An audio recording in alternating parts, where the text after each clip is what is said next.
Hey guys, good morning and welcome back to my YouTube channel. আকৌ এবাৰ পুনৰ এটা নতুন ভিডিঅ'লৈ আপোনালোকক সকলোকে স্বাগতম জনালোঁ। তো আজি ছেকেণ্ড টাইম তো আৰু আকৌ আহিলোঁ আজিও তেনেকৈ বৰষুণ দিলে ধুনীয়াকৈ তো জিকি গৈছোঁ। তো যিটো অলপ আগতে বৰষুণ এৰিছে তো তথাপি বৰষুণে কৰি আছিলোঁ কামখিনি দেখিব পাৰে গাইজ। তো গাটা খুন্দিছোঁ, দেখি পাইছে আপোনালোকে, দেখিছেনে গাইজ? ধুনীয়াকৈ তেনেকৈ 1.5 ফুট তেনেকুৱামান আছে চাগে। আৰু ইফালে খুন্দিছোঁ, এইটো গাইজ চাওক, এইফালে খুন্দিছোঁ। কেনেকৈ খুন্দিছোঁ আপোনালোকে দেখা পাইছে। তো কোদালেৰে খান্দিছোঁ আৰু যিটো কিছু খান্দিব নোৱাৰাখিনি দাহেৰে খুন্দি দিছোঁ।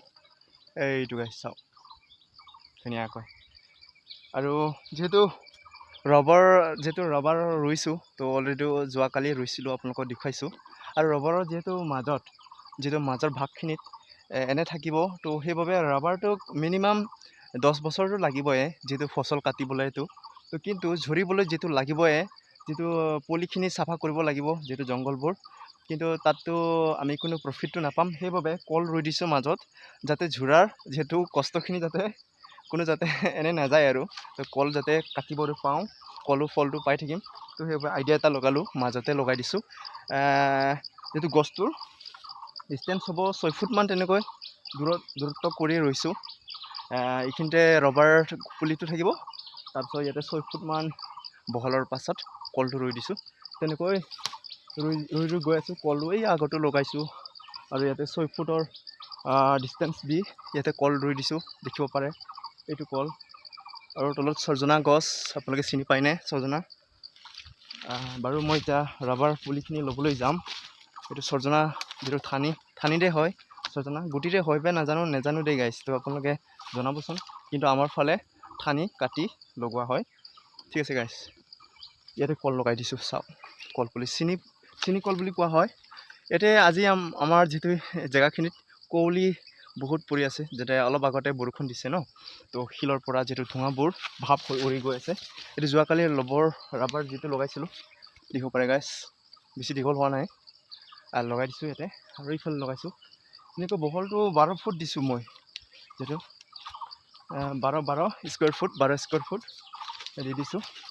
ইয়াতে পলিথিনখিনি এৰাই ৰাবাৰৰ পুলি চাওকচোন গাইজ, মেহগনি পাতৰ দৰে দেখা পোৱা যায় ৰাবাৰৰ পাতখিনি। গাইজ চাওক, ধুনীয়া লাগিছে, ভাল লাগিছে। যিহেতু নিজৰ কষ্ট কৰা ফল দেখিলে অকণমান ভাল লাগে। যিকোনো ফলটো দিয়া নাই, ইয়াতে কল লগাই দিছোঁ। 6 ফুটৰ বহলৰ ডিষ্টেঞ্চ দি কল লগাই দিছোঁ, যাতে চাফা কৰোঁতে যাতে মন বেজাৰ নালাগে, এনে চাফা কৰিব পাই আছোঁ। 10 বছৰটো ৱেইট কৰিব লাগিব। তো এই ৰাবাৰৰ কাৰণে, যিহেতু ফচল কাটিবলৈ হ'লে তেতিয়া আমাৰ নিজৰ কষ্টৰে চাফা কৰি থাকিব লাগিব। গছটো ডাঙৰ হ'লেহে যাতে দুধবোৰ কাটিবলৈ পায়। ঠিক আছে গাইজ। তো আৰু কলৰ পুলি যিটো উঘলাই আনিছোঁ, দেখিব পাৰে এইবোৰ গোটেই কলৰ পুলি হয় এইবোৰ, চাওক গাইজ। তো ৰাবাৰটো আগতে লগাইলোঁ, যিটো ৰাবাৰ এই তলৰ পৰা ইয়াতে গাঁটা খান্দিছোঁ। ঠিক আছে গাইজ। তো খান্দাৰ পাছত ডিষ্টেঞ্চটো ৰাখি ঠিক মাজৰ অংশখিনিত ইয়াতে থাকিব ৰাবাৰৰ পুলি, আৰু ইয়াতে থাকিব ৰাবাৰৰ পুলি, এইটো আছে ৰাবাৰৰ পুলি, এইটো আছে ৰাবাৰৰ পুলি। ঠিক মাজৰ অংশত কলটো লগাই দিম আৰু গাইজ। ঠিক আছে, বেছিকৈ ওচৰা-ওচৰি থাকিলে কলবোৰ কাটোতে হয়তো ৰবাৰৰ প্লেনখিনি যাতে নষ্ট কৰি দিব পাৰে। তো সেইবাবে অলপ সাৱধান কৰি মাজৰ অংশত লগাই দিছোঁ। ঠিক আছে গাইজ। তো আৰু বহুত তেনেকৈ জেগাবোৰ আছে লগাবলৈ, তেনেকৈ কিছু সময় ওলাই লাহে লগাব লাগিব গাইজ। ঠিক আছে।